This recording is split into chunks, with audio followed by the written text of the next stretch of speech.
Hana to set. Merhaba arkadaşlar, Ümit ile Zeze kanalına hoş geldiniz. Hoş geldiniz. Evet, albümümüzü tamamladık. Reaction videolarımız, şarkılarımızı bitirdik. Ve şimdi sırada albüm, belgesel ve konser. Bunları değerlendireceğiz. Bunları konuşmaya geldik. Ben Army Zeynep'e. Artık ben de Army oldum bu albümden sonra. Tebrikler. Army ve Army Zeynep olarak diyelim bundan sonra. Sana güzel de sorular hazırladım. Çünkü ilk defa böyle bir değerlendirme ve konuşma yapacağız. Evet. Önümüzde videolar olmadan biraz sorularla gitsek daha iyi olur diye düşündüm. Ben bu soruları görmedim bu arada. Bakmadım bilerek. Evet. Hatta senin de sorularını ben de bilmiyorum. Eğer bana soracaksan bilmiyorum. Aklına geldikçe sor. Spontane. Aklıma gelirse soracağım ama öyle hazırlamadım. Evet. Sen sorabilirsin. Hadi bakalım. Sor bakalım. Şimdi önce tabii ki albümü nasıl buldun olarak soracağım ama bilindik bir cevap olacaktır. Ama ondan farklı bir şey sorayım. Sence önceki BTS albümlerine göre Ayrı Rank albümü farklı mı? Bir farklı. De aynı zamanda albümü de nasıl buldun onu da söyle lütfen. Tabii ki albümü çok beğendim. Beğenmemeye lüksüm yoktu. Beğenmek üzerine görünüyormuş. Çok heyecanlıydım. O ilk paylaştığımız belki Swim videosundan da anlaşılıyordur. Hatta biz uyuyamamıştık o gün. Fan olmak böyle bir şeymiş. İlk defa böyle yaşadım. Hani şey olarak ya belki video çekeceğimiz için bu kadar heyecanlıydım. Evet. Ama tabii ki nasıl bir albüm olacak onu da bekliyordum. Merakla bekliyordum yani. Tabii ki slow bir şarkıda çıkacaklarını teaser'dan anlamıştım. Hani sana da söylüyordum zaten hareketli olmayacak diye. Büyük bir cesaretti. Bu ayrıca konuşabileceğimiz bir şey. Şöyle farklı, zaten belgeseli izleyince de anladık. Tarz olarak bambaşka. Hatta bazıları BTS gibi hissettirmiyor falan tarzı da şeyler söylemişti. Ama seslerini farklı kullandıkları için sözleri zaten yine kendinden bahsediyor ama tarz olarak farklı. Yine BTS. Biz o yüzden de çok beğendik. Ya ben tabii önceki albümleri bilmediğim için hep seninle beraber bu albümler içinden tek tek dinlediğim şarkılardan biliyorum. Ama bana kesinlikle farklı geldi. Farklı bir albüm dolduruş şekli geldi şarkılar açısından. Özellikle slow kısmına geçtiğimiz zaman yani slow şarkıları bana inanılmaz heyecan verdi. Yani slow şarkıların içindeki farklılıkları ben çok beğendim. Zaten kendim de slow şarkıları çok sevdiğim için biliyorsun. Ve bu albümde de fazla sayıda vardı. Acaba her albümde bu kadar mı oluyor aslında değerli? Biraz slow şarkılar hareketli şarkılara göre sanki bir tık fazlaydı.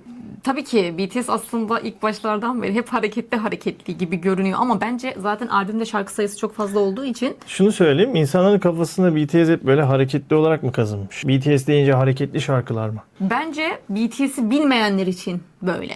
Çünkü sonuçta müzik videosu çekilen klipler hareketlilere çekiliyor çoğunlukla. Çıkış şarkıları böyle patlattığı için sonuçta bir albüm geri dönüş olduğu için o şekilde yapılıyor. Bu sefer farklı bir şey denediler işte Swim'le. Zaten biz bütün her tarzını çok beğendiğimiz için bu da çok güzel. Farklı şey denemelerini zaten burada olgunluk başlığıyla bize anlatıyorlar. Evet. 14 şarkıyı nasıl değerlendiriyorsun? Albüm içindeki sıralanışını önce onu sorayım sana. Body to Body birinci şarkı. İçeride bayağı bir olaylı. Belgeseli izleyince evet, kesinlikle. Fark ettik. Bu kadar kararsız kaldıklarını beklemiyordum açıkçası. Şarkı açısından düşündüğünde ben o zaman şunu söyleyeyim. Belgesel konusunda yine onları konuşacağız ama Body to Body'yi dinleyince direkt sanki böyle grup halinde yürüyorlarmış gibi ben hissettim. Gerçekten işte görkemli, ihtişamlı mı? Evet. Bence de öyle hissettiriyor. Yani aslında şarkıya giriş, albüme giriş de böyle hızlıca şeye odaklanmış şekilde, kararlı bir şekilde grubun yürüyüşü gibi. Tam da işte biz döndük bence. Evet. Biz geri döndük. O mesaj için bence çok güzel bir ilk şarkı. Bence bu zaten konserdeki sıralamayı da belirliyor. Genelde ilk başta hareketli şarkılarla başlayıp sonra arada daha slow, arada ağlayıp sonra tekrar gelip sonra tekrar ağlatıp o şekilde klasik BTS albüm tarzı aslında. Evet. O zaman güzel buldun. Peki aradaki o zaman bir No 29'a değinelim. Şimdi albüm içinde sıralamayı konuşurken No 29 sanırım ilk defa mı bu tarz bir şey yapılmıştır onu da bilmiyorum ama hem bunu da sormuş olayım sana. BTS albümlerinde skit diye bir şeyler oluyordu. 1,5 dakika şarkı demeyeyim de üyelerin konuşmaları oluyor orada. Albüm içinden olur. Mesela bir tane hangi albüm olduğunu hatırlamıyorum. Billboard müzik ödüllerinde kazandıktan sonraki o sevinçlerin olduğu 1,5 dakikalık bir konuşma. Ama bu bir şarkı değil. Onu da No 29 gibi şarkıların ortasında. Evet. Şarkı gibi sırada o şekilde hani şarkı olmayan bir tarzları vardı zaten. Bu No 29'da onun gibi bence bir dinlenme Ve albümün temasına da uygun, Evet. anlamı açısından söylemiştik zaten. Zaten değerlendirmemizde şeydi, oraya kadar hareketli gelip Evet. artık burada dinlenin ve Evet. daha rahatlatıcı şarkılara, Nefes alın, slow şarkılara. ondan sonra daha farklı. Duygulara girmeden önceki Swim'le başlıyor zaten mesela Evet. ondan hemen sonrası. O açıdan da çok güzel. Evet, yani güzel düşünülmüş. sizi böyle duygusallığa sokmadan önceki dinlenmeyi sağlıyor Evet. değil mi? Öyle, Sen evet. nasıl buldun bu tarz bir şey? Hiç bizde böyle bir Ben şeyler var zaten mı bilmiyorum. ilk defa gördüm. Ya ama bana bu albüm şeyi hatırlattı. Yani bizde eski zamanlardaki o kaset kültürünü hatırlattı. Yani kasette şu vardı. Ön yüz ve arka yüzü dinlerdik biz. Gerçekten o eski şarkılarda da ön yüzündeki şarkılar, arka yüzündeki şarkılar Farklı. birbirinden bence farklı olurdu. Ya. A yüzü, B yüzü diye o eski zamanlardaki kaset dinleyenler ne demek istediğimi anlarlar. Bana direkt o duyguyu verdi yani. Onun için güzeldi. Ben de belki ilk defa bir albüm dinledim. Tamamen böyle nasıl olduğunu değerlendirdim. Tüm şarkıları değerlendirdim. Bence kesinlikle harikaydı. O sebeple Armili'ye geçiş yaptım yani. Sonunda. Ali Rank sayesinde diyebiliriz. Peki daha önceki albüm isimleri hep İngilizceydi. Bunu sen bana söylemiştin. Doğru muyum? Evet. İlk defa Ali Rank. Yani Aynen. bu bir Korece isim oluyor. Bunu nasıl değerlendiriyorsun diye sorayım. Bence zaten konsept o olduğu için Ararenk bir şarkı ismi. Şarkı isminden dolayı yani Korece ama Korece bir anlamı yok bunun. Nasıl diyeyim? Korece ne olabilir? Aklıma şu an hiç Korece bir şey geldi. Yeppuda mesela. Yeppuda güzel demek. Albümün ismi Yeppuda değil. Bu şarkının ismi Arirang. Evet. Aslında çok da Korece demeyeyim de direkt onların albüm tarzını anlatmak için. Şarkı ismi aslında. Bilinen bir şarkı ismini koymuşlar zaten. Evet. Yine o belgeselde anlatılana dayandıralım o zaman. Evet. Gerçek bir hikayenin aslında resmedilmesi. Özellikle Body to Body şarkısının içinde ve bunu da BTS kendine görev olarak kendisi de artık bunu benimseyerek evet. Biz Arirang ile yola çıkıyoruz diyerek geri dönüşe başlıyor. Evet çünkü orada da 7 kişi. Evet. Dikkat etmiş miydin hatırlamıyorum. Evet, sayılar olarak evet. Orada da zamanında Amerika'ya 7 tane Koreli gitmiş ve ilk defa Arirang'ı orada kaydetmişler. Mesela ilk kaydedenlerden. Amerika'daki ilk Korece kayıtlar şarkı. Evet. BTS de birçok ilki gerçekleştirdiği için o açıdan benzerlik gösteriyor. 7 kişi olması, hatta bunu açıklamadan, belgesel açıklanmadan önce de ya zaten ARMY'ler bunu bundan dolayı diye olabilir diye tahmin yürütüyorlardı. Orada da 7 kişi, burada da öyle. Hani çok benzerlikleri vardı. Anlamını söylüyordu orada Arirang'ın. Evet. Sevdiğine duyduğun acının özlemi mi? O tarz bir şey söylüyordu. Evet. Hani ayrı kaldıkları için hayranlarıyla. Tam onları bence yansıtıyor. Çok güzel bir konsept olmuş yani. Bize çok uyuyor bence. Yani onların bıraktığı mirası devam ettiriyorlar. Evet. Aslında şöyle bir şey olmuş gibi. Bir yerde ilk kayıt var. Korece kayıt. O 7 kişinin oraya gitmesi. Da evet bak biz Korece olan müziği kaydettiğin günden beri devam ettirdik. Ve şimdi o olduğunuz topraklarda bir numaraya çıktık. Mesajı da aslında veriliyor burada. Olabilir tabii ki. Ve Arirang geri dönüş için de çok güzel seçilmiş bir isim olmuş yani bence. Hani o hikayeyi öğrenince Evet. çok güzel olduğu anlaşılıyor. Swim şarkısını orada bir yerde şey diyor. Aslında biz hep yüzmek olarak söylüyoruz ya. Aslında batma. Evet. Bunu sen Aram böyle söylemiştin. söyledi. Evet. Bunu nasıl değerlendiriyorsun? Evet. Bu bana bu arada Run BTS şarkısını hatırlattı. Orada da hep böyle koş mesajı vardı ya. Aslında ikisiyle sanki böyle aynı anlamada benzer geliyor gibi. diyorsun. Bir yerde de durmadan yüz, hani batmadan devam et şeklinde. Run BTS'te de biz burada o konuyu işlerken Evet. durmadan koş anlamı vardı. Doğru. Bak hiç düşünmemiştim. Doğru. Evet. Orada Arem konuşuyordu ya belgeselde. Swim diyorum ama bu bir emir değil diyor. Bir şey değil. Hatırlıyor musun orayı? Evet. O yüzden de hani Run BTS'teki gibi Run Bulletproof. Orada mesela çok daha keskin söylüyorlar. Evet. Burada Swim'i çok daha yumuşak söylüyorlar. O yüzden mesela şeyleri farklı tarz olarak ama onu bile düşünmüş olmaları. O hissiyatla söylemeleri güzel. Evet. Hani zaten üyeler o kadar farklı söylüyorlar ki Swim kısmını. Evet. Çok güzel geliyor kulağa. Düşünceleri bile çok farklı o açıdan. Albümü hazırlarken tercihleri hep BTS yaptı zaten, üyeler yapıyor. O sebeple de aslında burada yine ARMY'lere yine bir tavsiye niteliğinde. Evet. Hem biz yanındayız mesajı beraberiz olarak klipte gözüken oydu. Aynen. Bir de dediğin gibi batma, aslında yüz anlamı değil de batmadan yoluna devam et Aynı şekilde. mesajı verilmiş. Evet. Bir de 14 şarkı olması aklıma o geldi. İlk başta 14 şarkı olduğunda tabii ki mutlu olduk. Ama BTS'in albümlerinde genelde 14 şarkının 7 tanesi BTS şarkısıysa 7 tanesi solo olabiliyor. Herkes onu düşünüyordu, işte solo mu olacak şey mi diye. Evet. Ama sonuçta ben şey diye düşünüyordum. Sonuçta solo bir şeyden çıkıldı. Era'dan çıkıldı. Öyle olunca tekrar solo olacağını tahmin etmemiştim zaten. Evet. Herkesin solo bir sürü şarkısı oldu zaten. Ama unit oluyor. Mesela Arem'le Jimin'in ikisinin şarkısı oluyor. Albümün içinde unitler oluyor. O şekilde belki olabilir demiştim. O da olmadı. 14 tane BTS şarkısı çok güzel bir şey bence. Bir sürü dinlenecek şarkı. Evet. Hem de ben onu da çok istiyordum zaten. Herhangi bir başka bir şarkıcıyla collab olmamasını, feat olmamasını daha çok seviyorum. Sadece BTS olarak. Dönüşlerinde de sadece BTS olması bence ekstra çok Evet. güzel bir şeydi yani detaydı. Feat'leri sonradan ara ara tek tek çıkarabilirler Tabii ki ya. canım. Ya şöyle bu dönüş çok önemliydi. Evet. Bundan sonra isterse bir sene sonra çıkartsın. Ama bu dönüş 4 sene sonra olduğu için gergin bir, beklentili bir dönüştü. O açıdan zordu. Beklentileri karşıladım albüm. Benim için karşıladı tabii ki. Genel anlamda ne Ha. düşünüyorsun peki sence insanlar Bence için? karşıladı ama çoğunluk karşılamamasını bekliyordu. Çünkü çok uzun zaman oldu. Çoğunluk dediğim biraz tam anti olanlar. Herhalde öyle. Şöyle bari şundan da bahsedeyim konu buraya gelmişken. Ben ilk defa böyle bir dönem yaşadım diyorum ya. Yani ARMY'ler bu dönemi nasıl geçiriyorlarmış gerçekten zor.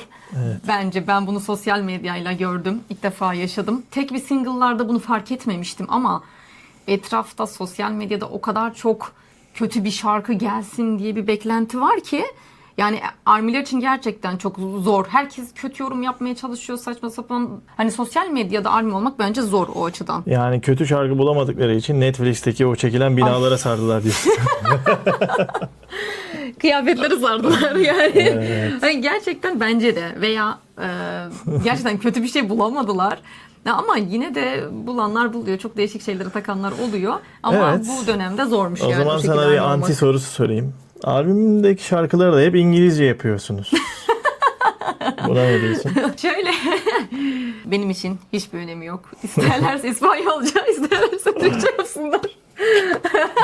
Ya bu grup sonuçta Korece ile meşhur olmuş bir grup. İngilizce ile olmadı. Mesela 2016'dan sonra 2017 hatta DNA 2017 idi galiba. Evet. Ya Kore'de zaten İngilizce günlük hayatlarında da aralarda hani bizim nasıl adapte olmuş ya dilimize bazı Evet. kelimeler İngilizce. Timing. Aynen. Ben kullanmıyorum da plaza dili diyeyim yani. Plaza dili. Hani onlarda da bir öyle bir şey var ve Sound. bunu Müzik de kullanıyorsun. diyen yok yani. Müzik o. Sound. Bunu biz de diyebiliyoruz. Onu biz de. Ben Türkçeyi daha fazla kullanmaktan yanayım ama bazen Mesela, tabii mecbur kalıyoruz. Hatta bazıları bence K-pop'u sevmeyenlerin çoğu bunu anlayamıyor bence. Hani şarkıların içinde neden İngilizce var? Evet. Mesela Korece söylüyor sonra İngilizce söylüyor. Hani bunu bizim dilimizde düşünsene Türkçe söylüyor. Sonra İngilizce söylüyor. Tuhaf kaçıyor ama biz alışkın değiliz. Orası hep öyle. Yani Korecelerin arasında İngilizce hep var. Burada bir parantez açacağım. Şimdi hep Türkçe dedin ya, hep Korece söylüyor ama İngilizce ile uluslararası küresel bir yere taşındıktan sonra ben kendi ülkemde garipsemem. Doğru. Benim ülkemde Doğru. bu şekilde bir katma değere ulaşan bir grup olsa, benim ülkeme bir sürü turist getirse, Evet. albümleri satılsa, ürünleri satılsa, peluşları satılsa, kalemleri satılsa, stickersları satılsa ve ülkeme bu kadar para kazandıran bir üretim yapan bir müzik Evet. grubu çıksa hiçbir şeyi garipsemem. Açıkçası Kore'ye bu kadar katkı sağlayan şeyleri gören insanların da garipsediğini düşünmüyorum. Burada bir tek BTS'in bu çıktığı noktaya karşı olan insanların garipseyeceği bir şey. Yani antiler bence buna Olabilir. karşı çıkabilir. Şöyle hani diyorum ya bir Bu arada antilerin de sevdiği gruplarda kesinlikle İngilizce şarkılar vardır. vardır tabii ki Onu da artık. görmezden geliyorlar. Şöyle mesela bu zamana kadar BTS'in bu albümüne kadar toplasan 3 tane galiba full İngilizce şarkısı var. Butter, Dynamite, Permission to Dance. Sivin. Hayır ona kadar diyorum. Tamam. Ona kadar ama hani görsen şey diye düşünüyorlar. BTS İngilizce yaptığı için Değil bu mi? kadar meşhur oldu. Ama çok komik çünkü neden? Dynamite, Butter bunlar çok büyük ses getirdiği için Arkadaşlar aslında. Grammy'de yani Evet, performans sergilediler. Aday oldular. performans Evet, sergiledi, ilk adayları. Üstelik bir başkasıyla düet yapmadı yani. Evet, o yüzden ama işte bunun sebebinin İngilizce olduğu için. Ama şöyle, onunla hiç alakası yok. BTS artık bence Dynamite'ı yaptığı zaman zaten global olmuş bir gruptu. Belgeselde şunu gördüm. Suga diyor ki işte 10 yıl önce diyor sanırım. 11 yıl önce mi dedi? Tam emin değilim. Amerika'da sahne aldığı bir yeri gösteriyor. evet. Yani aslında bayağı eskiler yani. 2014, Amerika'da 2015 gibi, Amerika'da seslerini duyurmaları da bayağı aslında başlangıç aşamasında yani. İlk başta zaten o kadar. Oralara da giderek küçük yerlerde konser vererek ama kimse tanımıyordu. Hani işte yolda broşür dağıttık diyordu ya. Evet. Hani gelin diye kimse tanımadığı için o şekilde yaptıkları için. Ben İngilizceyi hiç yadırgamıyorum. Çünkü BTS'in şu an belki Kore'den daha çok dünyada hayranı var. Evet. O yüzden sonuçta dünya turu yapacak. Konserlerinde de rahatça herkes söylemesi için bence yani de, böyle olması bence de. hiç sorun değil. Yani aslında üreticinin de bütün dünyaya ulaşması için mecburen ortak kullanılan Evrensel dile bir geçmesi. dil, evet. Evrensele geçiyor. Evet. Teknolojinin dili bile İngilizce düşündüğümüz zaman. Evet, doğru. Haliyle BTS'in de bunu yapması çok da normal bence. Küresele ulaşması için. Ama bizim bu konuşmamızı üyeler de belgeselde konuşuyor. Fark etmişsindir.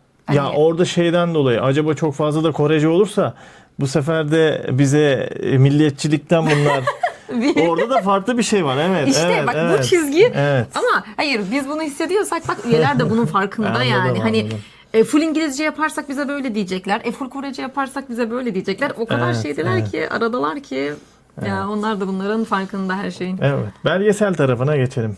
2 aylık Los Angeles Evet. süreci. Burada ne diyorsun? Neler hissettin izlerken? Şöyle belgesel bence çok hüzünlüydü. Her şey gibi. Ama öyle değil mi çekimleri? Öyleydi. Ya çekimleri zaten bu küçük kamerada V'nin çektiği kısımları galiba gösteriyordu. Evet. O zaten sanki 15 yıl önceki çekim böyle daha çok hüzünlendirdi. Çekimi bilerek böyle yaptılar onu da bilmiyorum. Ya bir kere müthiş bir stres altında oldukları belliydi. Çünkü bir kere beklentiyi karşılamayı çok kafaya takmışlar normal olarak. Arem ama Suga. bak orada Bu arada onu söylüyor. Tamam madem ikisinin ismini verdik. Ben o ikisini çok lider olarak gördüm orada. Karar mekanizması olarak o iki kişiyi gördüm. Albüm hazırlığında özellikle ikisi çok ön plandaydı. Sen de öyle hissettin mi? Tabii ki şöyle ben sana söz yazımında demiştim zaten. J-Hope, Suga, Arem. Evet. Üçü. Rap Demirbaş. Zaten Arem bütün şarkı sözlerinde ismi var. 14 şarkının da. No 29 dahil.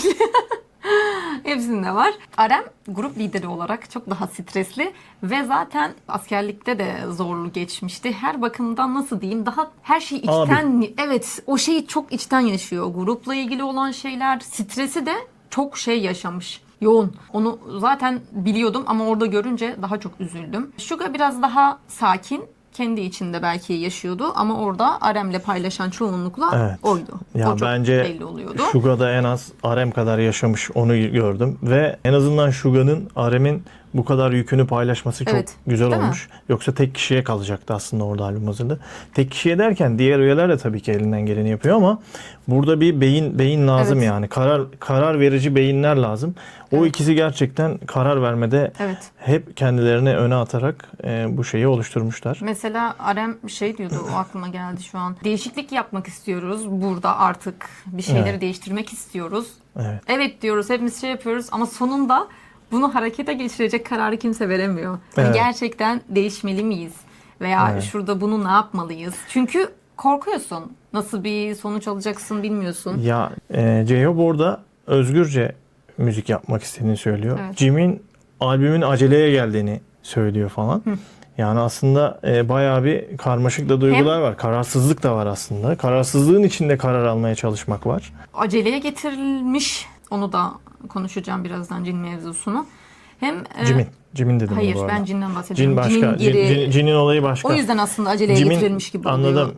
Anladım. Tamam. Dönüşüyle alakalı falan. Ben Jimin'in konuştuğunu söylüyorum. Jimin'i söylüyorum şu an. O söylemişti aceleye getiriliyor diye. Hem aceleye getiriliyor hem de acayip bir medya baskısı var. 4 sene sonunda BTS dönecek diyor. O zaman daha fazla zaman sunulması lazım aslında bu kişilere. Üyeler de dönmek istiyor tabii ki ama bu kadar baskı altında mesela bir hafta boyunca hiçbir ilerleme kat edemedik diyordu üyeler. Çok üzüldüm orada. Hepsi gergin. Ya o gerginlikle insan nasıl bir şey çıkarabilir ki?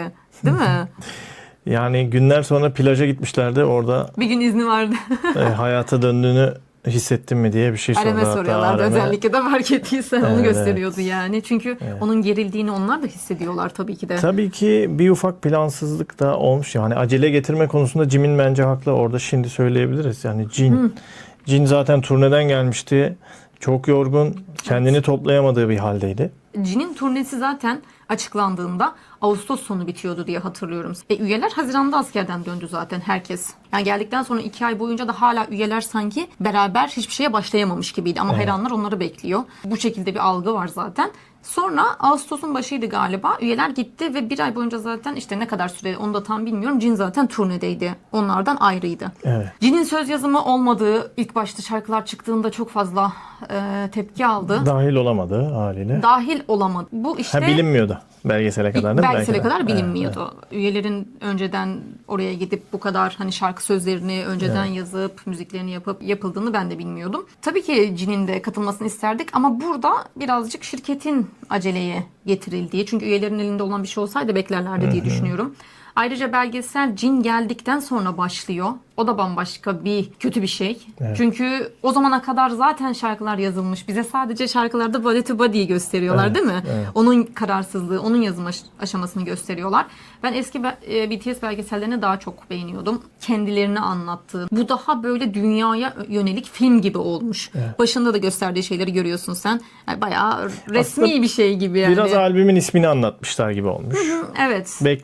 Beklenti altındaki grubun da nasıl stres altında olduğunu, beklenti evet. karşısındaki tepkileri, onların ruh hallerinin nasıl olduğunu göstermiş. Aynen, aynen. En çok zaten sosyal medyaya düşen kısımlardan Jin'in kısmıydı. Şey diyordu, neden burada olduğumu bilmiyorum gibi bir şey vardı.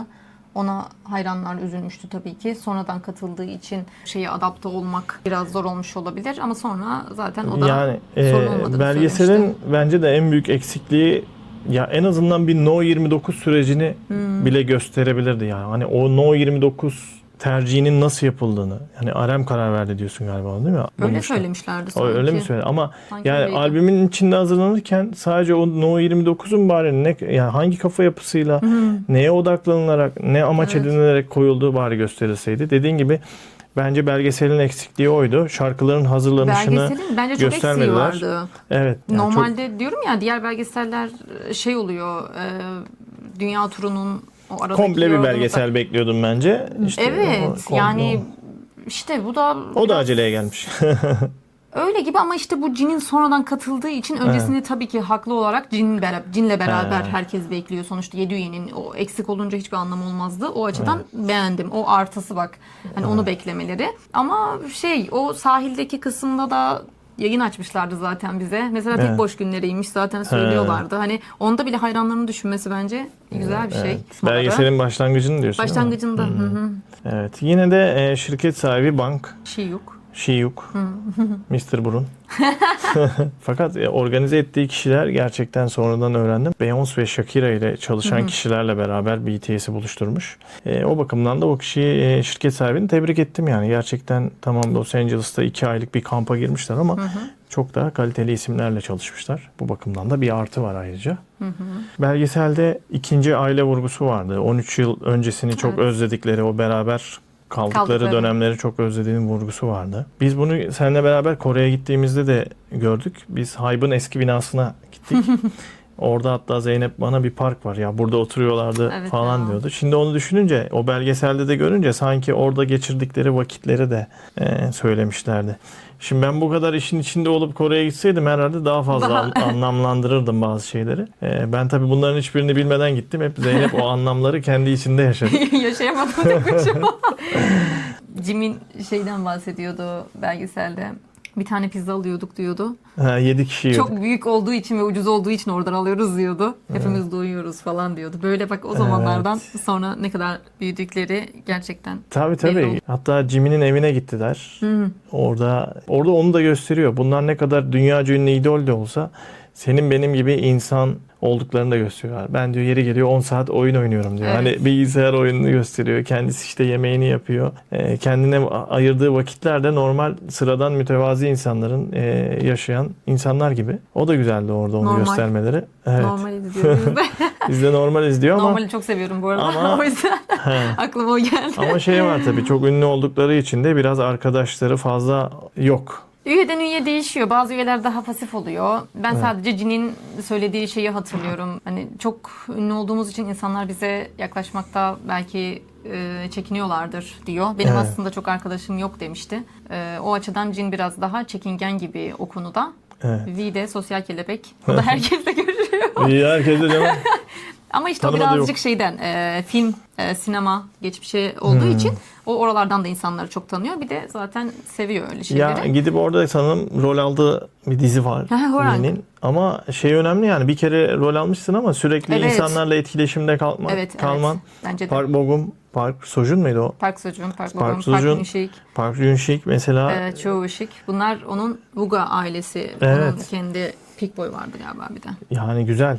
Yani demek ki hep iletişimde kalıp onlarla Evet. sürekli Yok vakit seviyorlar. geçirebiliyor. Onlar da bayağı iyiler. BTS'i düşündüğümüzde neden hüzünlü hissediyoruz? Hatırlıyor musun o sahneyi? Ya, Öyle biraz bir şey söylüyordu. Hani gerçekten BTS demek sanki böyle hüzünle. Hatta belgesel tamamen o açıdan. Hiçbir tane hareketli müzik yoktu. Yani böyle gerçekten yani hani o kişiler tamam stresli zaten ama hani bu kadar da depresif hani olması gerçekten şey yaptı. Zaten üzülmeye yer arıyoruz. Orada onların o Evet. stresi bizi zaten üzüyor. Mesela diğer gruplara göre BTS belki ARMY olduğum içindir. Daha duygusal hissettiriyor. Ya her şeyde duygusal yaklaşıyorlar gibi geliyor üyeler. Evet. Ya tabii ki Konuşmaları. geri dönüş olması onları çok büyük bir baskı altında ama en Evet. az bir de beklentiyi karşılamak da İşte hem zaten ARMY'lere karşı hem bütün kitleye karşı, K-pop dünyasına karşı hatta uluslararası anlamda bütün dünyaya karşı beklentiyi karşılamak istiyorlar. Onun büyük bir stresi var. O da zaten belgesele bence bu senin dediğin Onu- hüzün şeklinde güzel yansıtmışlar. evet. Hatta Arem orada bak buraya yazmışım şu cümleyi kurdu diye. Bank bile ne yapacağını bilmiyor. Çünkü bu noktaya hiç gelmemiş. Evet. Bu beklentiyi nasıl karşılayacaklarıyla da savaştığını gösteren bir durum aslında. Evet. Bak o cümle benim çok hoşuma gitti belgeselde. Ya şirketin sahibi var tamam çok güzel organize etmiş aslında Los Angeles'ta. Çok iyi çalışma ortamı kurmuş. Çok kaliteli insanlarla çalıştırmış. Ama o bile bu işin nereye varacağını bilmiyoruz diyor. Evet. Kapı çalıyor. Son olarak o zaman belgeseldeki Arirang hikayesinin üyelerle buluşturulmasını sorayım sana. Tabii ki ilk başta hani nasıl olacak Sanki diye. onlar da beklemiyordu böyle bir şey. Yani o fikir aslında en başta yoktu galiba. Tabii orada birisi Orada evet. Bunu da sonuç- sanki şirket sahibi ayarlamış gibi. Bank mı ayarlamış ya da orada bir kadın anlatıyordu ama Kadın bunu kim anlatıyordu, ayarladığını evet. bilmiyorum. Orada fark etmedim hangisinin fikir şey olduğunu ama bütün ekipçe çalışıyorlar sonuçta. Evet. Şarkının birleşimi olarak orada Arem'le J-Hope'un bir şeyi var zaten çok komik. Sürekli karşıma çıkıyor. Hatta Arem de görmüş bunu beğenmiş yani şeyi. J-Hope oynuyor böyle. Arem orada Şuraya Şugay'la bakıyor. böyle yapıyor. Bu ne yapıyor diye. O açıdan gerçekten orada J-Hope'a çok üzüldüm. Çünkü güzel güzel dans ederken bir anda onlar böyle mutsuz olunca böyle yavaşlıyor. Dansı bırakıyor falan. Onun üstünde çok düşünmüşler. Çok bence belliydi nasıl. Hani müzik çok güzel ama hani Arem'in dediği de haklı. Her şeyi karıştırmışım gibi veya diyor Evet. ya şey diye bir Fransız Bütün restoranında yemekleri, evet, kimçi evet. yiyormuşum Kimçi. gibi. İkisini birleştirmeyi çok herhalde içine sindiremedi Evet. ama sonra biraz daha azaltarak bence de çok uzun Evet. olması çok iyi olmayabilirdi çok uzaması. Evet, Ama evet. bence bu çok idealini yapmışlar yani o ortalama şeyi. Evet o zaten Arirang'ın bitiminden sonra tekrar o BTS'e dönüş Evet Arem'in o fikri girişi o orada, çok güzel gerçekten. orada güzeldi. Tabii ki ben şey olarak güzel ama bu karşılıklı farklı görüşleri göstermeleri o açıdan güzeldi. Sonuçta hepsi her zaman aynı fikir olamayabilir. Ama ona göre seçmeleri güzel olmuş bence. Belgeselde V'nin şapşiklikleri var ne? Bir zaten. Diğerleri gergin değil. Ay ya çok Orada komik. ne Jin gelmiş adam ne kadar değil mi? Herkes böyle kara kara düşünüyor. Manzara da çok güzel. Orada gerçekten hani ben de ciddi bir şey söyleyecek sandım yani. Orada öyle söylüyor. Sonra çıkmazdayız diyor orada Arem. Hani bir şey yazamıyoruz diyor. O da diyor hani çıkmaz diye bir şarkı yazalım. Acıklı olsun en acıklısından. Hani hep yumuşatmaya, üyeleri biraz daha yani o açıdan burada McNeline diye geçiyor işte Jimin, Jungkook, V. Onlar böyle biraz daha ortalığı yumuşatmaya. Evet. Çünkü sonuçta burada daha dediğimiz gibi stres altında olan daha büyük üyeler ve sonuçta liderleri. Evet. Hani o açıdan onlar da yapacak bir şeyleri yok, ne yapsınlar? Hani onlara iyi bir şekilde şey olmaya çalışıyorlar. Beraber yemekte konuşurlarken Jin şey demişti. Hani sadece akışına bırakalım, biz mutlu olalım. Bu süreçte sonuç tabii ki önemli ama biz ve Army mutlu olduktan sonra gerisinin bir önemi yok aslında. Hani o şekilde söylüyordu. Aynen öyle. Sen ilk defa hepsini belki bir arada gördün. Hani Ram BTS harici. Evet, evet. O aile hissini bence de yani herkes birbirinin gerçekten gözüne bakarak bile anlayabiliyor. Nasıl? Çünkü yıllardır Evet. beraberler. O güzel, o mesaj güzeldi. O evet. çok güzel. Jin söylemişti. Bunu sürekli zaten dile getiriyorlar aile olduğunu, ikinci bir aile olduğunu. O çok belli aralarındaki ilişkiden. Jin'de ama şey güzeldi mesela, vicdan azabı duyuyor. Gerçekten o hazırlık sürecinde onlarla beraber Evet. olamamaktan. Bu da gerçekten üye olarak bir gruba ait olmaya Evet. hissettiren bir şeydi yani. O da çok belirgindi. Jin de mesela katıldığında şey demişti ya hani üyelerin yanına geldiğimde bir iş arkadaşlarımın yanına geldiğim gibi hissetmiyorum Evet, ben evet. ailemin yanına geldiğim gibi hissediyorum o şekilde. O Evet. hani birbirleri şakalaşmaları falan çok belli yani. O Evet. çok ya güzel işte o ilişkiydi. ilk başlangıç duygularını verdiler orada yani. Gerçekten o günleri de özlüyorlarmış gibi. Sonuçta bunlar büyüdü. O Evet. yurt gibi olan şirket Tabii, tabii. binasından çıkıp hepsinin kendi evleri var, Kendi kendi evleri var. hayatları oldu. Orada Aslında eskiyi özlediklerini fark ettiler, belki de belgeselde o yansıyordu yani. evet hep hatta orada Jimin diyordu galiba Evet. tekrar beraber yaşayalım mı falan kimseden ses çıkmıyor ama diyor ki hani üzülüyordum beraber yaşayalım. Özellikle Suga yani hiç tepki vermiyor. Suga müthiş ya. Hiçbir tepki vermedi. Çok komik. Çok diyordu galiba hani üzüleceğim şimdi buradan ayrılacağımız için falan. Hani Jimin diyor o zaman hadi bir tekrar beraber yaşayalım. O da Evet. hiçbir ses vermiyor yaşayalım diye. Şimdi Netflix tarafına gelelim. Hatırlarsan yıllar önce biz Netflix'i uzun süredir seninle izliyoruz dizilerini falan. Birkaç böyle Kore dizisi vardı. Ben sana hatta gösteriyordum ya ben bu Kore dizilerini tanımıyorum diyordun ama o zamanlar Netflix'te böyle 3-4 taneydi. Sonra gitgide Evet, fazlalaştı Kore dizileri. Ondan sonra Squid Game geldi. Onunla patladı bence. Yani bunu niye söyledim? Bence Netflix'in ta o zamanlardan zaten anladığı bir potansiyel vardı. Evet. Güney Kore'nin hem K-drama ve hem de son olarak da K-pop tarafında da izlenileceğini biliyordu. Açıkçası Netflix'in bununla bence zaman içinde bu potansiyeli çok gördü ve bugüne geldiğini düşünüyorum. Evet. Özellikle Squid Game'de müthiş büyük bir Kore sinemasının patlaması ve son olarak da BTS gibi bir grubun geri dönüşünü canlı yayında vermeleri. Yayınlanan konseri nasıl buldun? İlk yayınlandığında tabii ki o heyecanla çok bir şey fark etmedim. Evet. Ama sonrasında sana demiştim tekrar düzenlenip Evet. atıldı diye. Bir kere bizim ülkemizde de yayınlanması çok büyük bir şey. Çünkü genelde hiçbir şey yayınlanmıyor bizde. Evet. O açıdan çok güzel. Çok net HD izledik. Sonra Türkçe altyazısı olması, bütün dillerde olması bunların hepsi avantaj, güzeldi. Ama sadece gerçekten üyelerden çok sürekli bir oteli göstermeleri geniş. Evet. Tamam o da güzel. Orayı böyle çok güzel bir düzenlemişler. O açıdan güzeldi ama sonuçta biz orada ilk defa o performansları dinliyoruz ve koreografi var. Onları göremiyoruz. Hani üyelerin yakından çekimi falan olmuyor. Sonra ama bu kadar galiba şikayetten sonra düzenlendi. Evet. Şu anki hali daha güzel. Tekrar izleyebilirsiniz. Şu Evet, anki hali daha güzel. yeni düzenleniş halinde direkt aslında daha çok Değil üyelere mi? odaklanılmış. Evet. Peki sence bu bir konser miydi, tanıtım mıydı? Aslında sormak istediğim şey O oydu muydu ama o? sen Ha. orada biraz şeye vurguladın. Netflix'in. Ben Netflix'i Evet. şey yaptım. Tabii ki de tanıtımda bu. Bu bir Evet. BTS konseri olmadığını her ARMY bilir. Çünkü BTS konserinde böyle Bir olmuyor. dakika. Army olmayanlar şöyle diyor. Bu nasıl bir konser? Öyle mi diyormuş? Anlatalım da anlasınlar bunun bir tanıtımı olduğunu. Şöyle Hiç diyorum, konser izlememişler gibi. diyorum ya hani BTS ARMY BTS'in konserde nasıl olduğunu bilir. Ben zaten ilk izlediğimde sana izlettiğimde diyordum ya ne kadar heyecanlılar ve şeyler. Tabii ki kendi konserlerinde de heyecanlı oluyorlar ama bir rahatlık oluyor. Sonuçta sadece ARMY ile beraberler. Ama burada çıkarken 40 defa teşekkür ediyorlar Seul Belediyesi'ne, işte Cumhurbaşkanı'na, birilerine.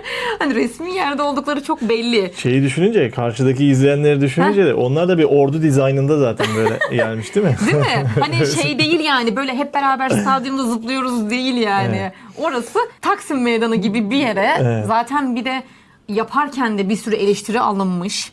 Hani yok işte trafiği şey yaptın, yok gürültü oldu. Orada şunu söyleyeyim. Haklı olabilirler diyorsun. Orada Kore'de yaşayanlara saygı Tabii ki, duyuyorum. tabii Oranın ki. sorunlarını oranın insanları Evet, bilir. evet. Bunu anti olarak söylüyorsa sırf anti olduğundan hatalı.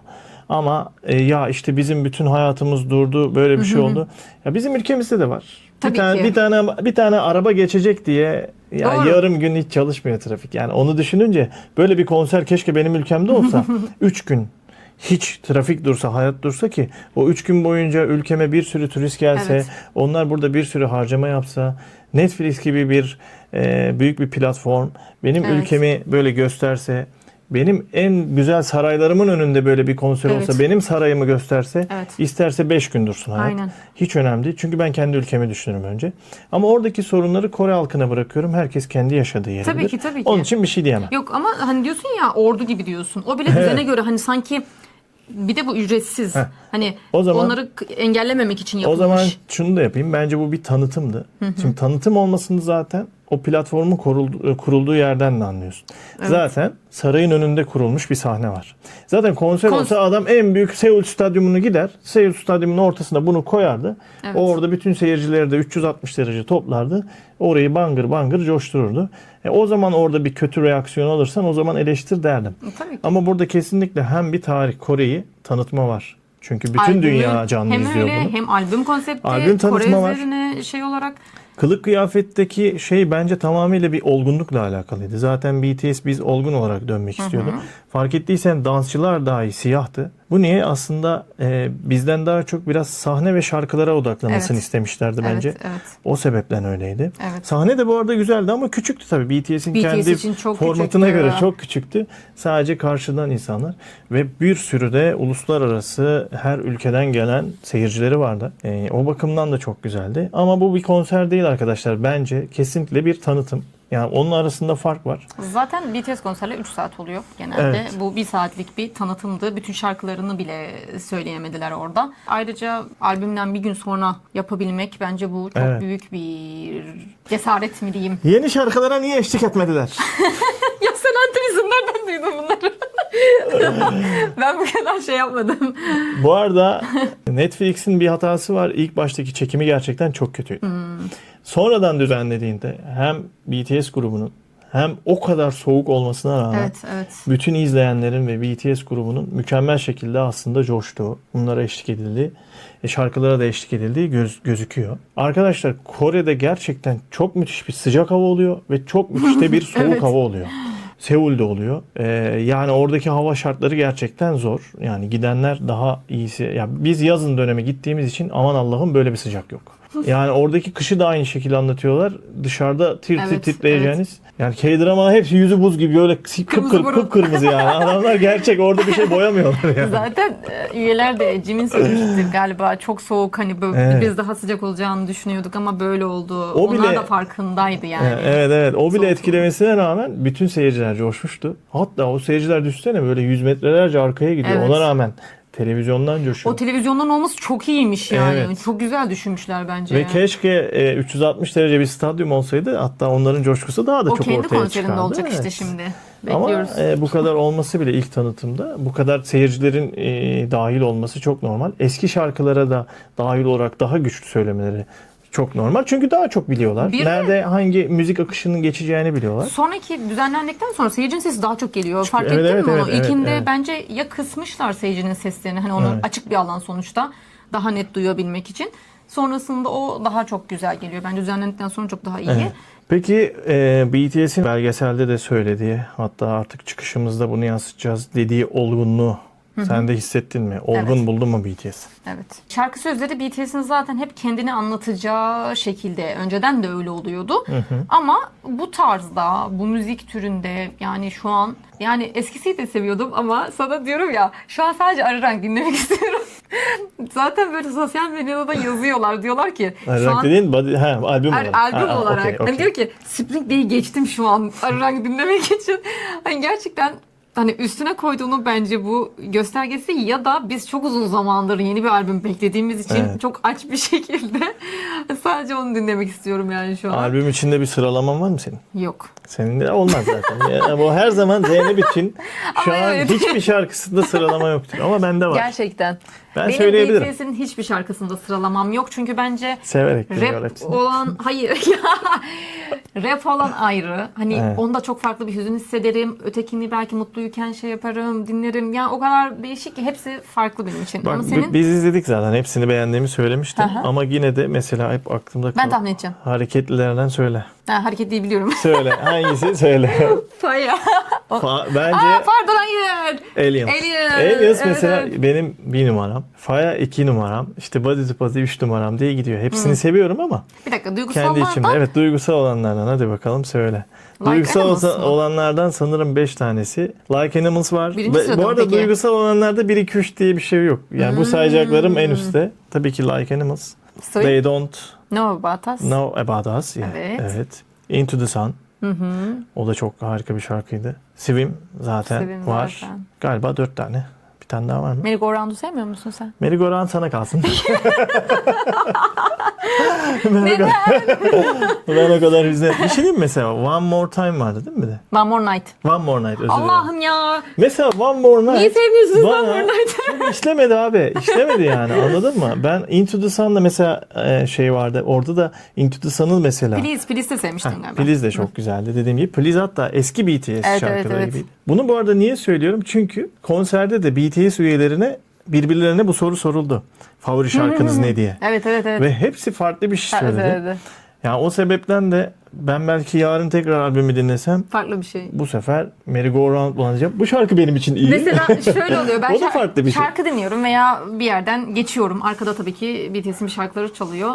Sen soruyorsun bana şu an bu hangisiydi? Bak bu da güzelmiş falan. Evet. Hep öyle oluyor. Ama bu albümde çokça fazla bu sanırım. Değil mi? Çok fazla. Hatta biz BTS'i şarkılarını hiç sevmeyen birine ısrarla dinledik. Evet, yargılamadım birini. Ona da selam olsun. Ona da selam olsun. Sizce hangi şarkıyı beğenmiştir? Hareketlilerden Faya'yı mı beğenmiştin? Tayyip. O zaten onun Faya. tarzıydı Onun ama tarzı oydu. şu an en beğendiğinin Merry Go Round Merry Go oldu. Round oldu abi. Adam bildiğin arabanın içinde bıptıs bıptıs. Yani son ses müzik dinleyip Evet. kopan adam Merry Go Round 1 numaram dedi. Evet. Çok şaşırdım ama bunu niye söylüyorum? Herkese Evet. hitap eden bir albüm olduğu için, yani tamam Evet. bütün şarkıları etmese de illa insanlar bu albümün içinden kendine bir şey buluyor demek ki. Evet. Üyelerin de birbirine sorması onun için güzeldi. Hepsi de Evet. farklı farklı şeyler söylediler. Evet. Hatta bir dakika, Arem dedi ki bugün Like Animals'a Evet. geçti dedi mesela bak. Evet. Evet. Gerçekten öyle. Moda göre de değişebiliyor. Ta zamanda kaç yılıydı hatırlamıyorum. Suga diyor ki BTS müziğini ön yargısız dinlerseniz kesin seversiniz. Evet. Yani ön yargılı olmak gerçekten burada çok büyük bir etken oluyor. Evet. Ama dediğin gibi albümdeki tüm şarkılar bence başka tarzlarda. Müzikleri bir kere bence çok güzel. Hepsinin ince ince işlenmiş gibi. İlk giriş müzikleri çok değişik. Hepsi birbiriyle böyle bağlantılı gibi. Sırayla dinlediğinde bence çok güzel oluyor. Ben Evet. yani her gün sırayla dinliyorum. Tabii onun sıralamasını zaten harika Onu yapmışlar. evet, yani orada belgeseldeki o kadar sıkıntı çekip sonra bu şekilde mükemmel bir şeye dönüştürmeleri gerçekten çok güzel ve kısıtlı bir zamanda. Evet. Hepsi güzeldi. Sahnedeki doğallıkları çok güzeldi. Hatta ben şeyi çok beğendim. Yani orada İngilizce okuduklarını belli ettiler.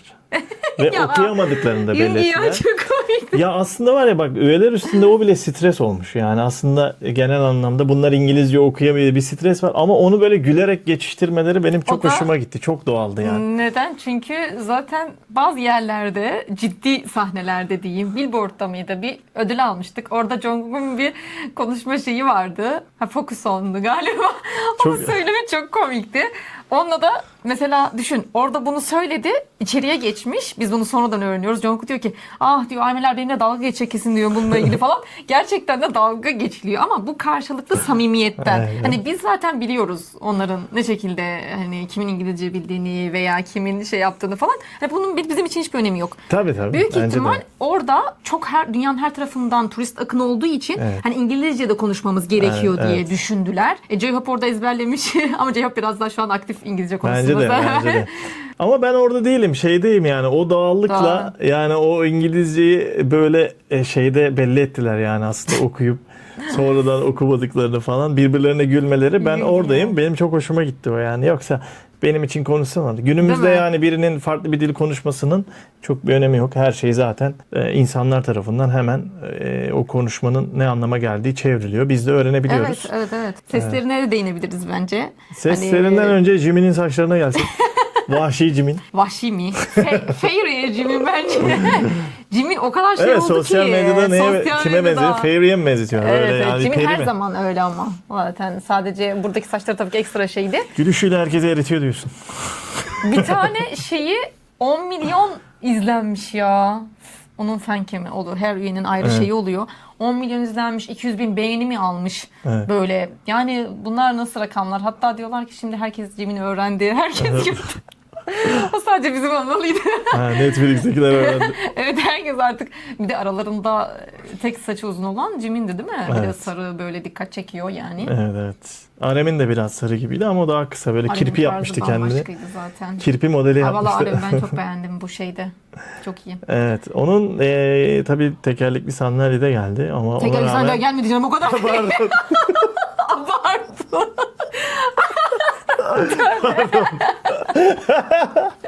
Şeyle oturarak söyledi doğru. Yani ayakta geldi. Ayakta. Zıpladı da Fayya'da, hatta üyeler kızdı zıpladığı için. Yanlış Daha oldu. hareket olacak diye. Oturarak geldi. Oturarak da geldi. Aşkım sen nasıl izledin? Oturduğu yerden liderlik etti diyeceğim de bir Evet. türlü diyemedim. İlk baş açılışta zaten o da ayaktaydı. Yani hep beraber söylediler ya, ayakta, Evet. onda ayaktaydı. Sadece şeylere katılmadı. Güzel. Koreografiye katılmadı haklı Ona olarak. rağmen çok iyiydi. Ama kenarda çekmişler. Swim'deydi galiba. O da aynı hareketleri yapıyor falan Evet. böyle. Oradan bile uyum sağlıyordu yani. O vardı. İşte sonra Jin'in maskesi. Ay O vardı. çok komik ya. Ay Allah'ım. Valla gerçekten ben de heyecandan hiçbir şey yapamazdım herhalde. Ama sanki küçük gibiydi de maske. Tam ya takıyor yukarı çıkıyor, takıyor yukarı çıkıyor. Evet. Çok komikti. Bir ara Arem'in sandalyesine falan oturdu. O da Evet. çok komikti öyle şeyler. Bayağı Ama şeylerdi tabii ki gergin olsalar da orada kendi samimiyetleri yine konuşurken de vardı yani aralarında. Ama heyecanlı olduklarını söylüyorlardı. genel anlamda toplayınca evet albüm harikaydı. Belgeselde eksiklikler vardı. Konserde konser olarak biz bakmıyoruz. Tanıtım olarak bakıyoruz. Tabii Bir ki. tanıtım olarak baktığımızda bence her şey de çok güzeldi. Ama belgeselde baya bir eksiklikler varmış. Şimdi düşününce, konuşunca bana da öyle geldi. Ya ben Keşke bu şarkıların yapım aşamasını daha çok biz görebilseydik. Daha Evet, çok evet. mutlu olurduk. Oydu ama belki tabii evet. verilmek istenen hissiyat, o Ali özlem Reng'in, duygusu, evet, nasıl hazırlanış çıktı? duygusunun nasıl olduğu. Ve üyelerin gerginliği bence onu da Evet. herhalde çok vermek Üyelerdeki en istemişler. büyük gerginlik beklenti. Ya biz bu İşte tabii ki beklentiyi ya, nasıl beklenti- karşılarız? Ama güzel karşıladınız. Orada hatırlamıyor musun? Jimin yavrum ya şey diyor. BTS artık bitti. BTS artık ne diyordu ya hatırlamıyorum. O kadar alışmış ki kötü haberlere, başlıklarına. Hani ben bunları istemiyorum, bunu söylemelerini istemiyorum diyor. İşte ben bak BTS bizim bildiğimiz BTS böyle yine harika döndü. Hani ben bunları duymak istiyorum diyor. Bir yerde Suga'nın şeyi vardı. Suga bile öyle söyleyince üzüldüm yani. Bunun altından kalkamayabiliriz tarzında böyle artık Ama bir şeyler ortaya çıkmayınca evet. hani sıkıntıda kalınca o tarz söylemleri de vardı. Arem'in de şu şeyi güzeldi. Sonuna kadar gidelim, yaparsa BTS yapar. Yani bir değişiklik. Doğru. Bizim- Hatta hareketli evet. bir şarkıyla gelmesini bekliyorduk ama böyle bir slow şarkıyla geldi. Artık bizim değişimimizi de insanlara anlatacağımız nokta 4 yıllık ayrılıktan sonra evet burada Doğru. Burada burada olmalıydı. anlatabiliriz diyordu. Evet. Burada olmalıydı diyor ve Evet. onunla da çok güzel bir olgunluk geri dönüşü yaptılar. Doğru. O dedi ya 20 yaşlarımızda değiliz artık. Hani o olgunluğumuzu göstermemiz için daha farklı. Ya slow bir şarkı ama öyle şey de değil yani. Mesajlı bir şarkı o ya. Tabii ki yani Mesajlı bir şarkı. evet o şekilde tam bizi anlatan diyor. Evet. Gerçekten doğru ve dinledikçe Evet. hiç bıkmıyorum yani bilmiyorum niye. Şarkılarının çoğunda mesaj var. Swim'de var. Body to Body'de var. Aliens'da var. Aliens'da var. Normal'da var. Normal'da Normal. çok güzel, çok seviyorum. They Don't Know About Us'ta var. Hatta o bir edit yapmışlar. Gerçekten ona çok uygun. Ha, seni Eski paylaştın. o broşürde attıkları Evet, zamanlardan evet. They Don't Know About Us diyor şarkı sözleriyle falan. Ha, genel olarak hep O öyle bakımdan, zaten. evet, Onun evet. üzerine O yapıyorlar. sebepten çok Bir beğendim. albüm olarak ben de ilk defa böyle değerlendirdiğim için hep ayrı ayrı dinliyordum çünkü şarkıları. Vermek istedikleri mesajı verebilmeleri Evet, o açıdan çok güzel. Umarım bizi de sıkılmadan izlemişsinizdir. Çok konuştuk. Çok konuştuk. Bilmem. Bakacağız. Daha Çok başka mu şeyler de konuştuk? düşünüyorum. Dur belki söylemediğim bir şey vardır. Aman ha, söylemeden olmasın. Bu arada arkadaşlar konuştuğumuz şeyleri sorular haline getirip alt yazılarda koyacağım.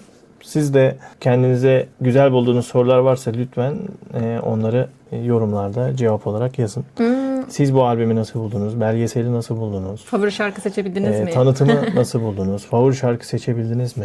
Ekleyeceğin bir şey var mı yoksa ben Yok, eklemek ben istiyorum. söylemişim onları zaten. Bu arada aklıma geldi. Son paylaştığımız reaction videosundan birkaç Yorum mu okuyacaksın? yorum. Evet, daha eskiye gitmek isterdim ama en azından şimdi buradan şey yapayım. Çünkü biraz da albümle alakalı şeyler de söylenmiş o sebeple. Şunu söylemek istiyorum. 7.37'deki müzik J-Hope'un Just Dance solo şarkısındaki müzik. Ona baktım. Evet. Evet. Gerçekten Doğru o. Ben tanıdık geliyor dedim ya. Evet. Bir tanesi. Evet, oydu. Teşekkür ederim. Evet. Army, Cem'e selamlar. Hangisi? Şarkı yazarları arasında V, Jimin ve RM var üyelerden. Evet, bunlardan zaten bahsettik. Albümde en çok dinlediğim şarkı Into the Sun olmuş. Mesela bak, birazdan aşağıda yorumlarda okuyacağım. Yine Into the Sun'ı çok sevenler olmuş. Tabii Üzülüyorum ona da. Into the Sun şarkımızın altında olduğu için bu yorum geldi. En altta olduğu için galiba Into the Sun'a gelene kadar pek teşekkürler. izleyemiyorlar sanki. İzlenmeleri az onun. One More Night'ta çalan şarkıyı ben de çok tanıdık hissettim. Sonra Stream kasarken Wings şarkısına denk geldim. Orada J-Hope'un partından önce var. Yine dinlerseniz Tamam, belki işte o size de kızın tanıdık gelebilir Diğer demiş. arkadaşın söylediğiyle aynı. Aynı O yani. bence Ha. Just Dance'ın galiba. Sanki öyleydi. Belgeseli hiç izlediniz mi? Bana çok üzücü, duygu doluydu. BTS'in hiç bu kadar korktuklarını görmemiştim. 4 yıldır yoklardı. Beklenti yüksekti ve bunun altında kalmaktan korkmuşlar. Ama arada V'nin şapşallıkları çok komikti. Üyeler şarkılar konusunda fikir alışverişi yapıyor, tartışıyorlar. O sırada V manzara çok güzel. Evet, evet. Keşke beraber. Evet, izleyemedik çünkü Netflix'te telif var. Evet, Aslı gibi. Bunun yorumu güzel. Bizden de sevgiler, saygılar tüm yorumunu okuduğumuz arkadaşlara. Son bir haftadır yerli yabancı. O bizle alakalıymış. Onun için. Teşekkürler ona. En son Into the Sun'ı dinlerken aklıma ilk şarkı Body to Body geldi ve dedim ki vay be.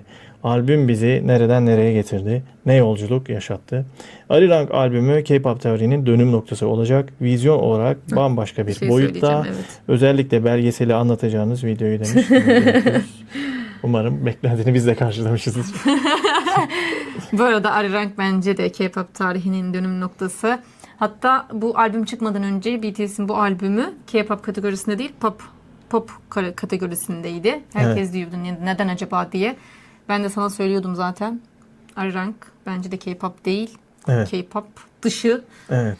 şarkı tarzı olarak bambaşka. Evet, bence de öyle. Ben çok keyif aldım. Ya bana eski bir albüm sanki bir kasetin ön yüzü ve arka yüzünü dinliyormuşum Ama bu gibi hissettim. müziklerden kaynaklı bence. Müziklerden o müzik türü hani kaynaklı. 80'ler falan diyorduk ya, 80'ler 90'lar falan. Evet. Into the Sun'ın girişini Taeyong'un For Us şarkısına benzettim ben demiş. Sen daha iyi bilirsin. Olabilir, Forrest'ı çok seviyorum. Evet. Sana teşekkür ediyoruz. Evet. Hilal yazmış bize. Into the Sun'ı sevmeyenler var. Bir de albümdeki her parça mükemmeldi. Kötü olan tek parça yok. Doğru. One More Night tam One More Night şaheser. tam İşte bir bu. şaheser. Evet. Bu şarkıyı T yapması albüme koymak istemiş. Şaheser olmasına rağmen T hala memnun değilmiş. Ama diğer üyelerin ısrarı. İyi ki de koymuşlar. Evet. Bu şarkıyı niye koymak istememiş? Tam emin Değil değilmiş mi? hala. Hala memnun değilmiş. Evet, o zaman baştan bir daha sesli okuyayım. V aslında Into the Sun'ı albüme koymak istememiş. Kendisi için bir şaheser olmasına rağmen çekinmiş olabilir sanırım. Tam emin O sebeple olamamış. Tam emin Aynen. olamamış. Ama diğer üyelerin ısrarı da koymuş. Evet. Son şarkı olduğu için iyi ki koymuşsun V. Yoksa o da kayıp gidecekmiş yani. Evet, V harika söylemiş. Pardon, V değil. Taekook. Taekook kim? V ve Jungkook. Ha, bak onları da yeni öğrendim. Ama gerçekten Evet. ben de onu fark ettim, o arkadaşın dediğini. Alyon Karaoke. Evet. Onların beraber söylediği. Beraber Burada ses uyumları çok daha güzel. fazla söylemişler burada. Çoğu kişi Into the Sun şarkısının başını beğenmemişti. Ümit abi beğendi demiş. Evet, ben Into the Sun'ı gerçekten çok beğendim arkadaşlar. Harikaydı. Teşekkür ediyoruz. Teşekkür ediyoruz. Güzel yorumlar için. Güzel yorumlar. Sivim her şeyle mükemmel oldu. Bizimkiler beğenmediği hiçbir şarkıyı koymazlar. Evet. Yanlış hatırlamıyorsam 100-110 civarında şarkı yapmışlar. Evet. Ama aralarından sadece 14 tanesi seçtiler. Biz bunu reaction yaparken söylemiştik ama burada söylemeyi unutmuştuk. Onu eklemiş olalım. Benim de ilk comeback'im demiş orada da Ha, birisi. evet Zeynep'in de ilk comeback'i olmasıyla beraber. Evet arkadaşlar, bu uzun söyleşi videomuzun sonuna geldik. Unuttuğumuz şeyler vardır. Atladığımız konu olarak es geçtiğimiz. Genel anlamda önce albümü, belgeseli ve tanıtımı konuşmak istedik. Evet. Bizim unuttuğumuz şeyler vardır. Siz ekleyin armiler olarak. Neler hissettiniz? Evet, Sizin evet. duygularınız nelerdi? Zaten yorumlara bakıyoruz. Bir sorduğunuz bir Evet şey evet. olduğunda Bizimle falan. çatıştığınız bir Aynen, olabilir tabii ki. fikirler varsa onları da söyleyin tabii ki. Bir de sizin bakış açınıza da bakabiliriz. Aynı fikirde olduğunuz destekleyici şeyler nelerdi onları da söyleyebilirsiniz. Şimdiden ben bir sonraki gelecek albümü de merakla beklemeye başladım. Slow ağırlıklı gelebilir artık, olgunlar. Bu arada O bugün sebepten. şey açıldı. Evet. Açıklandı. Açıldı ne ya? Evet. Billboard Hot 100. Evet. Orada Birinci da olduk. bir numara oldu. 7. birinciliğimiz. Zeynep'in kulaklığı o şeylere bir numara yapıyor. Ben koyacağım onu. Abi buraya. diye ben etki etmiyorum. Abi o kulaklık var ya, yani hiç durmuyor. Yani Hayır ya, o kadar da çıktığı değil, o günden kadar. beri gece gündüz o kulaklıkta şarkı var. Masanın şurada, koltuğun üstünde. Çekeceğim onun Sen resmini. diyorsun ki bir yerden bir ses geliyor. Ya bizim evden Ama de şu an- %10'luk stream çıkmış olabilir. Ama şu an kendim dinlemek istiyorum artık. Evet, ki bizim yine reactionlarımız devam edecek. Şarkı reactionlarımız. Hatta yeni içerikler geldikçe yine Arirang albümünün üstünden devam edebiliriz. Evet. Sonraki videolarımızda Görüşmek üzere. kendinize iyi bakın.